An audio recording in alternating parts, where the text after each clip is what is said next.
Hi, I'm Deb Crow, and welcome to Season 2 of the Heart-Centered Leadership Podcast. This is a podcast where we connect, learn, and laugh together with strong leaders from all over the globe. Here, you will learn from peers you haven't even met yet. You will gain new tools to add to your leadership toolbox. Because whether you're a C-suite executive or a first-time entrepreneur, we all contend with challenges, and there's always room for improvement if we choose to seek it. So please, pull up a chair and listen in. This is the Heart-Centered Leadership Podcast. Welcome back to Imperfect, the Heart-Centered Leadership Podcast.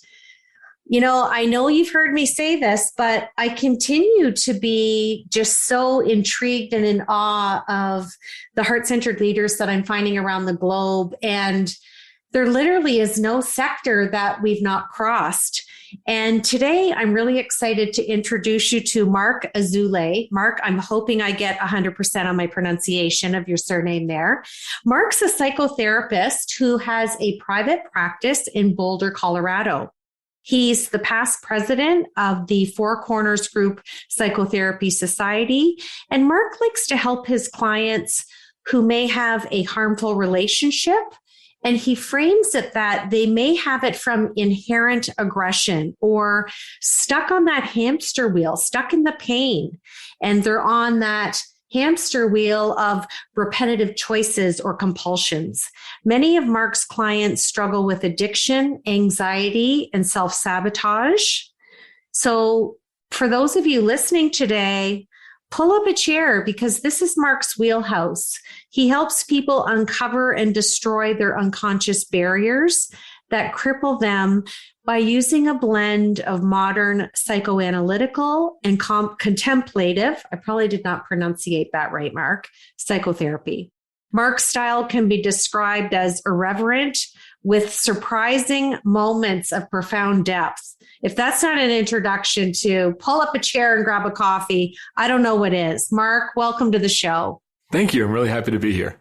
Marc, I love your bio. And I have been waiting to interview a psychotherapist that looks at themselves in a heart-centered way. So I'm going to start with my leadership questions if you're ready.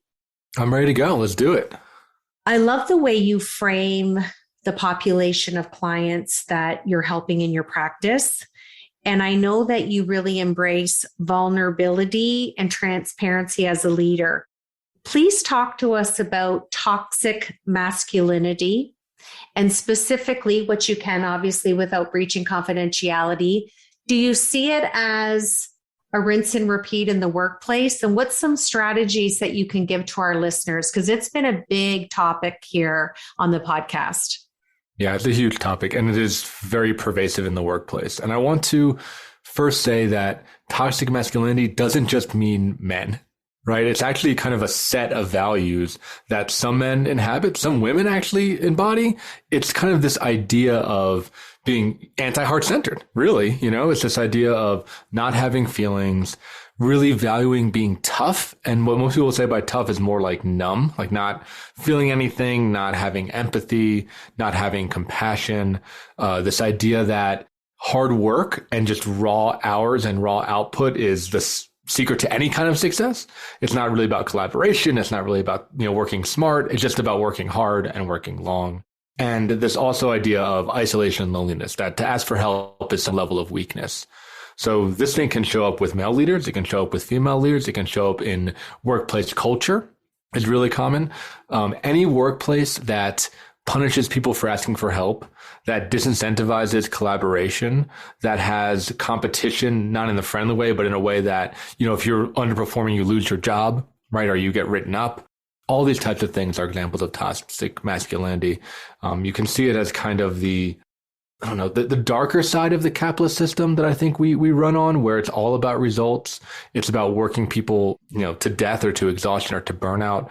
Many of the companies that I've worked with, before they work with me are known as kind of grinders, which I'm sure you've seen, where they're having massive staff overturn and they're losing people. They retain people for a year, maybe two, but then they recruit more people. And the leaders, oftentimes male, are angry and they're resentful and they're like, why are these people betraying me and they're not loyal and they're not on the team and why are they leaving? I do everything for them. And then, when you look at them through a coaching or organizational development or therapist lens, it's like, well, there might be a reason why they're leaving, and it works with their, resentment, their anger, their anxiety. And that's one example of how toxic masculinity is pervasive in the workplace. Well, thank you for qualifying that it's a set of values. It's not gender-based, which I love to hear. And I'm going to switch my second and third question because you dropped some really good nuggets there. You talked about what I like to frame as consequence management. And I want to use a scenario and I want to see how you would navigate someone through this. So we're in the Great Resignation boom, which I'm going to leave to my last question. But let's say someone does go off on a short-term disability claim, because I used to be a medical case manager. So we have some intersection in our wheelhouse of offering. So let's say that John goes off on a short-term disability claim because of that toxic masculinity that we just talked about. And everything is offered and sequential as it should be from the employer. They're benevolent, they're empathetic, they are offering some heart-centered qualities. When the time is right for John to return to work, that toxic masculinity resurfaces and it's a trigger for John. And it's what you just talked about. It's that consequence management. Like, let's get back to things. I pay you to do this job, John. You've just had 6 months off and we've got you therapy and we've got you this. Walk us through so employers and employees can understand it's a process, but all these soft skills and heart-centered leadership still needs to be, most importantly, at the bridge when we're returning to work. So whether we talk disability claim, Mark, or we talk return from hybrid, give us a little Cole's notes, because there's so much synergy in that toxic positivity, regardless of who it comes from. I would love to see how you handle this and what you would offer as a professional therapist.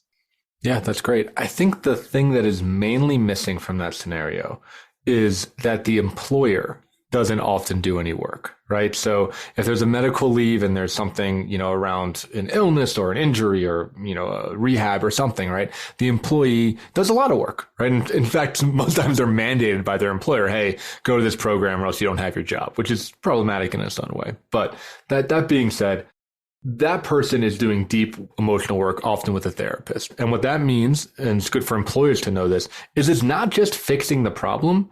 It's actually understanding their childhood, understanding their past trauma, oftentimes kind of unsurfacing toxic patterns or toxic relationships that have perpetuated their entire life. So when you're asking that person to, I'll just use addiction because that's where most of my experience is, to, get clean and stop drinking on the job, for instance, you're not asking them just to do that. You're asking them to actually overhaul their entire life. And sometimes that means changing a relationship. Sometimes that means, again, overcoming past trauma, making sense of their life, cutting people out of their life, having new healthy habits. You're asking really for a full overhaul if you want them to become the employee that you want them to become. What's difficult is that when they come back from something like rehab, if the employer, if their workplace employment hasn't changed, you're going to get re-triggered, just like you were talking about, Deb. You're going to get totally re-triggered because all that stuff is there. And they're coming with this new lens. Oftentimes, if therapist is a good job, they're coming with higher self-esteem. They're coming with a lower tolerance for things that were hurting them because they're aware, sometimes hyper or even over aware. I got to give them that grace of things that are triggering, where any little thing is going to feel like an eyelash on their eyeball. It's going to be really irritating and incredibly sensitive. So I think what's helpful for employers to do, and I'm sure you talk about it a ton on this podcast, is just to listen, right? If you can only do one thing, is listen to your employee, to work with them, if you can, towards like the back half of their medical leave to help kind of rev them up and get them ready to re-enter the workplace. Ask them, again, as much as they feel comfortable, but asking them, hey, what did you talk about in therapy? What did you learn? Do you have any feedback for me? What was helping? What was working here? What was not working here?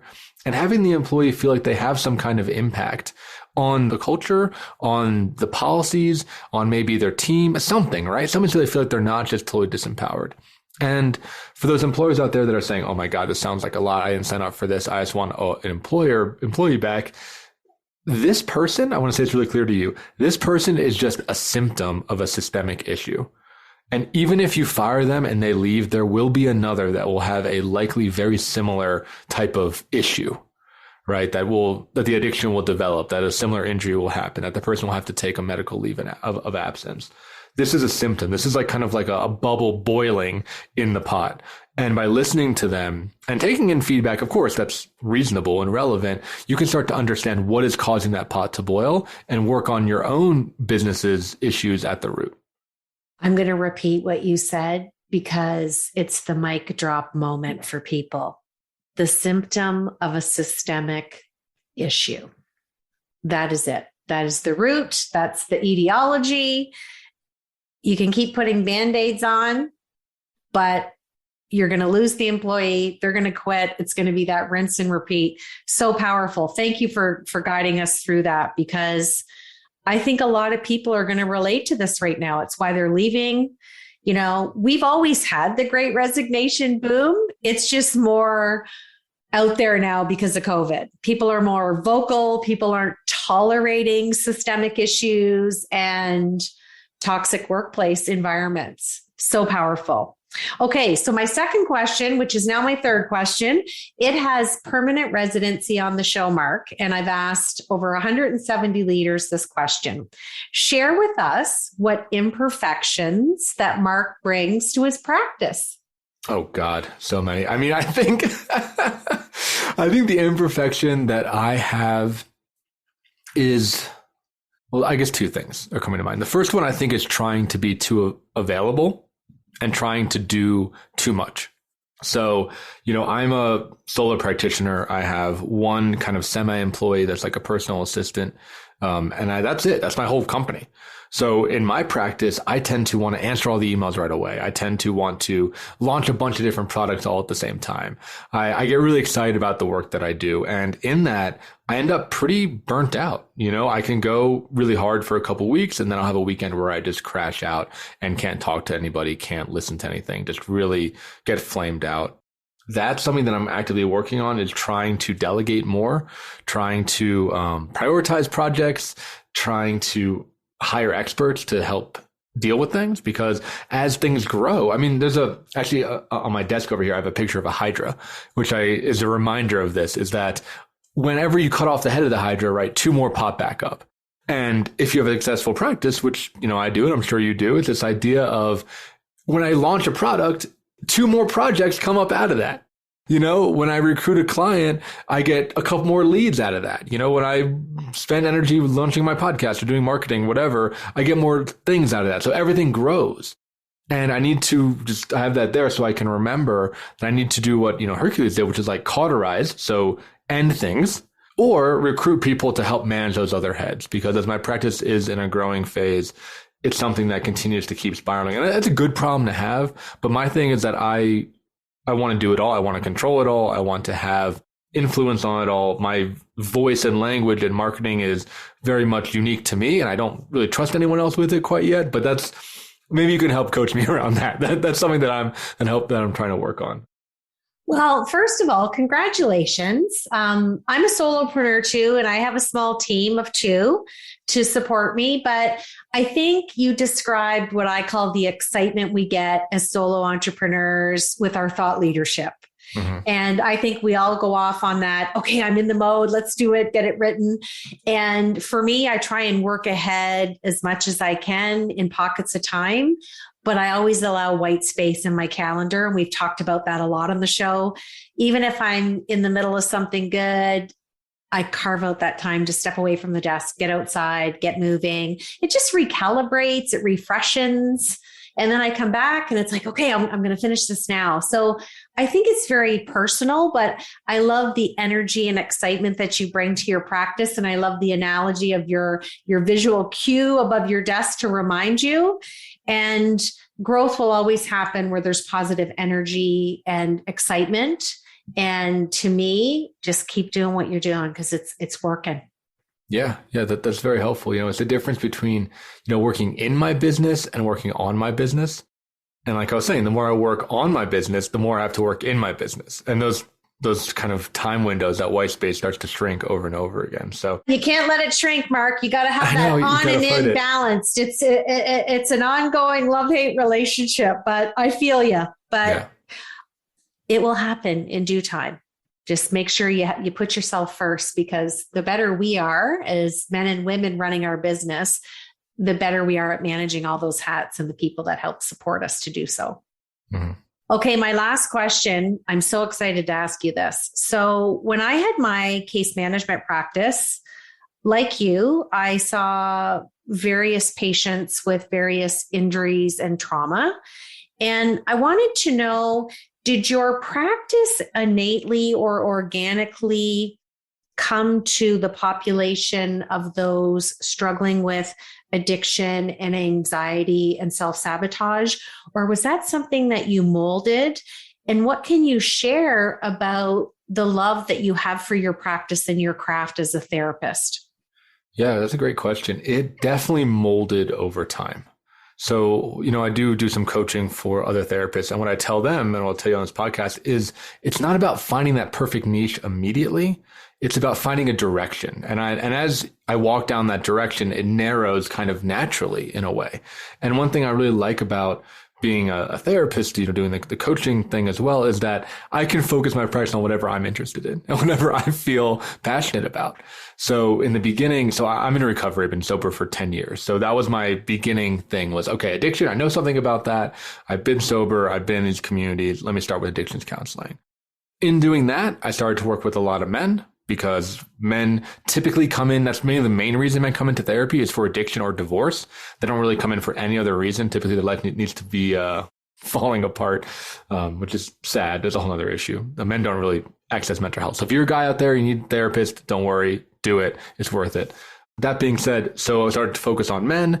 I started a nonprofit, the group society that you mentioned in the bio, and I learned a lot about leadership and learned a lot about kind of the hidden suffering in leadership and the challenges that I wasn't really interested in as I was an employee. But once I started to run and manage teams, my company was 30 people at a time. I was like, whoa, there's a lot here that isn't so much talked about and is kind of kept secret from the general, at least therapy population. I think it's in the coaching world, it's really talked about, but in therapy, we don't talk about that at all.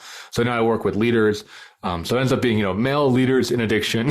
And that gets pretty niche. That's pretty niche at this point. And it's something that I've all had personal experience with. And it's very rewarding because I feel like I can bring my therapeutic skills to leaders of organizations, and there is a trickle down effect. I don't think there's trickle down economics, but I think there is trickle down emotional intelligence, where so many people have had a bad boss that can potentially ruin their life.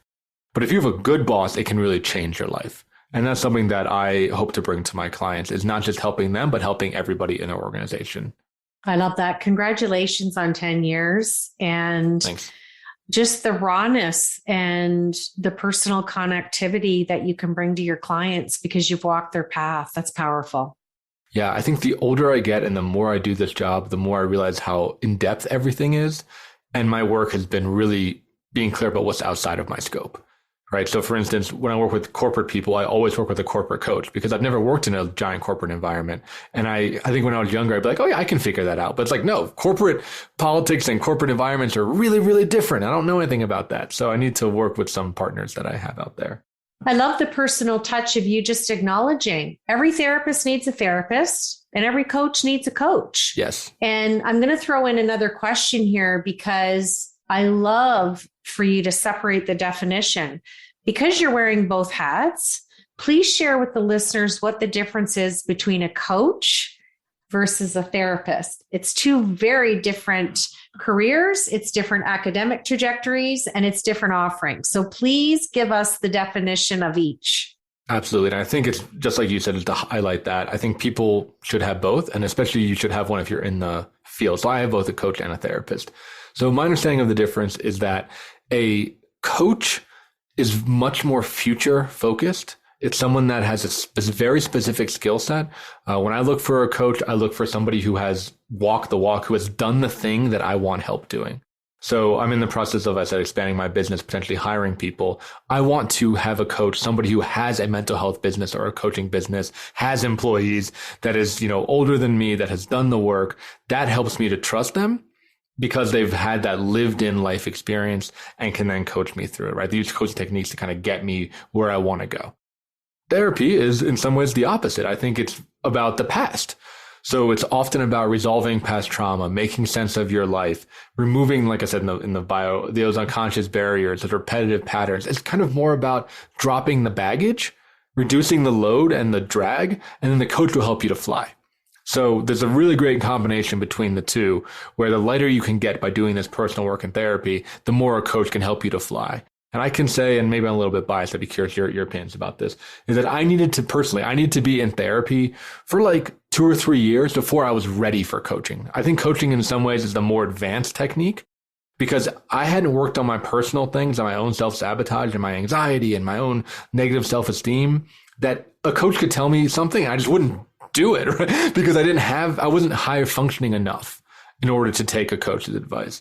Now that I've dropped a lot of that weight, I can work with a coach very effectively because there's not that drag. There's not that kind of emotional drag that will keep me down. What a great way to frame it. And I still have a coach. Every time I want to grow, much like you, I want to grow or I hire a coach who's there, who's farther down the road to help me.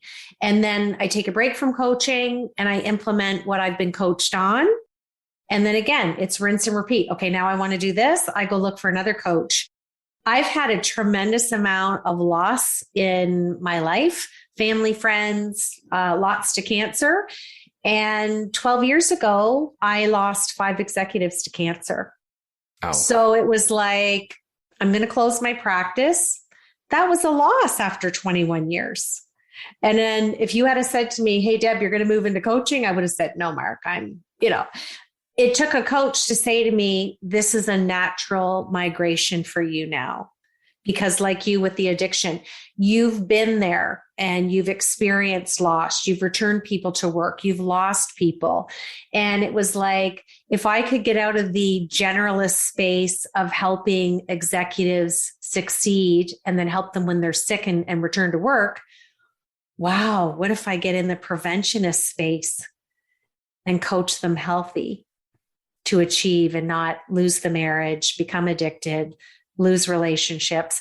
So it's much like you. It was kind of that aha moment where, the universe was like, hey, I'm going to sway you this way. It may not make sense in the beginning, but I love how you coined it. It was the drag. Something was like, okay. And combining life experience, academic experience, and client experience to really frame it and pay it forward. And then it led me to creating my heart-centered leadership model. So I think the lineage of what we go through, even when we're in the valley, it's that diagram above your desk that you talked about. We can always anchor back to where we came from. And I think our clients, or in your case, your patients, appreciate your vulnerability because we can meet them where they're at because we've been there. And I just think that's such an intersectional sweet spot. And it's priceless when you can just be fully present and know where that person is. But because you've done the inner work, the triggers are gone. And to me, I always say when we do the inner work, we always have the opportunity and the capacity to awaken the heart-centered leader within. We all can be heart-centered leaders. So powerful. Okay, I'm going to switch to my Fab 4. These are just 4 fun questions to see what's sitting on the top of that brilliant mind of yours. Mark, tell us something we do not know about you. I think what people don't know about me is that I'm actually very competitive. I think a lot of people don't think that therapists are competitive and don't think that therapists are aggressive. And I have that in me where I want to become the best. I want to compete with other therapists. I want to, friendly competition and playful competition. But it's something that I think a lot of my clients and people don't see in me because, you think a therapist is going to sit there and be like, wow, yeah, that sounds really hard, right? And just kind of be very passive. But in my workplace, in my life, I'm quite competitive. And it's something that I really enjoy about myself, as long as, of course, you have consensual competitive partners. And it's something that I notice in the therapy world, I don't get met with because many therapists are not. which is why I actually enjoy speaking with coaches, because there is kind of that fun, go get 'em ambition attitude. Well, it's the solid mindset. Like, hey, what can I do today to be better than yesterday? It's a fun place to be, and it keeps us out of the valley. So kudos to you. I like when people are different. I have a sign over my desk that says "Be different." There you go. There you go. Okay, second question. Is there a book that you have read over your lifetime that was really impactful that you feel had an integral part of who you are today? I have two answers for that. I'll give them quickly. So I have a therapy answer and I have a coaching answer. So how about that? The therapy answer, there's a book called Iron John by Robert Bly, which is kind of written in the 90s as part of the men's movement, that I remember reading and just getting blown away by. I actually read it every couple of years. I reread it, where it talks about male psychology, male development. It's framed through this fairy tale. It's a Grimm's fairy tale called Iron John, which is interesting because most of those fairy tales are about women, right? It's Cinderella, Snow White, Rapunzel, all those things. And that's kind of an oral history where women were talking about what it means to be a woman. All those have hidden meanings where they were taught to younger women. And then there's one, Iron John, which is about men. And he goes through and dissects this thing, teaches about masculinity, and shows kind of the pattern of growing from a boy to a man. And just getting that gave me something that I think, quite frankly, my father never quite did. And the culture that I was in never quite did. It never gave me that path. It never gave me something that I could relate to. And I feel like by reading that, I was connecting to literally hundreds, if not thousands of years of oral tradition and history to really understand something that truly felt like it was lost to time. So Iron John's a really good one. The coaching book is, you probably heard about this one, is Getting Things Done by David Allen, which is just an organizational system that I personally use that cured my anxiety. And I will say that again, it cured my anxiety. And I'm saying this as a therapist. I don't think therapy is the answer to anxiety. I think getting organized, at least for me, was the cure to my anxiety. And I do more things than I've ever done, and it's all organized and it's all in one place, and I feel very empowered. And that was like a very practical but incredibly life-changing book for me. You know, we get into a lot of meaningful conversations on the podcast, and there's been a rinse and repeat to talk about having the discipline from a behavioral standpoint to welcome and implement and sustain, but more importantly, like you said, hone structure. I'm the same. If I don't have structure, it's like, we can just be a hot mess. But when you take things in little chunks, and for me, I have to see my desk. I have to see, the color of my desk, and I can line a couple things up because our day can always, go off the rails, and that's okay. I do the most important things in the morning. Mm-hmm. And creative work I try and do in the morning, but life happens, emergencies happen. We have to be able to pivot, but that's a powerful one. That's a really, really great tip. So structure helps with anxiety. Coming from a therapist, doesn't get any better than that. Okay, third question, Marc. If you could have dinner with any leader, they could be alive or already passed away, who would it be? And what would the dinner conversation be? I think I would go all the way back to Marcus Aurelius. I've read some Stoic philosophy, and his book Meditations is incredible. I have a background in Buddhism, and there's a lot of commonality between that. And it's really fascinating to me that both, in Rome and in, India and then, China, Japan, similar ideas arose. And I would love to sit down and speak with him about his life, about his philosophy, about how he views the world.